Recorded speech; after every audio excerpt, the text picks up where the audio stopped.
অনেকেই হয়তো শিরোনাম দেখে অবাক হতে পারেন। অবাক হওয়ার কিছুই নেই। সম্প্রতি সামাজিক যোগাযোগ মাধ্যমে দেয়া এক স্ট্যাটাসে নিজের সম্পর্কে এমন মন্তব্য করেছেন ঢাকাই সিনেমার চিত্রনায়িকা মাহিয়া মাহি।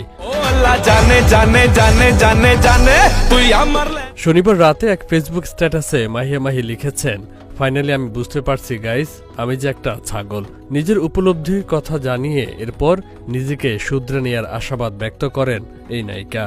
মাহি বলেন, এবার আমি মানুষ হব ইনশাল্লাহ। হঠাৎ মাহির এমন স্ট্যাটাসের কারণ খুঁজছেন ভক্তরা। অনেকেই মজার মজার মন্তব্য করছেন। এদের মধ্যে এক অভিনেত্রী লিখেছেন, অবশেষে মাহি বুঝল যে সে একটা ছাগল। পরবর্তী শিরোনাম জবাবে মাহি লিখেছেন, লোল। তবে ঠিক কী কারণে এমন কথা বলেছেন মাহি তা এখন স্পষ্ট নন মাহির ভক্ত অনুরাগীরা। এর আগেও নানা কারণে খবরের শিরোনাম হয়েছিলেন মাহিয়া মাহি, কখনো ব্যক্তিগত কারণে, আবার কখনো রাজনৈতিক কারণে। সবশেষ আওয়ামী লীগের হয়ে নির্বাচন করতে চেয়ে নমিনেশন না পেয়ে স্বতন্ত্র প্রার্থী হিসেবে নির্বাচন করেন চিত্রনায়িকা মাহিয়া মাহি।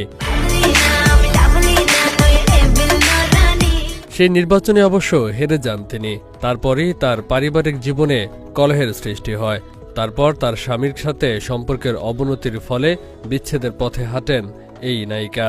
সকল আলোচনা সমালোচনা কাটিয়ে আবারও অভিনয় ফিরবে এই নায়িকা, এমনটাই চাওয়া তার ভক্ত অনুরাগীদের।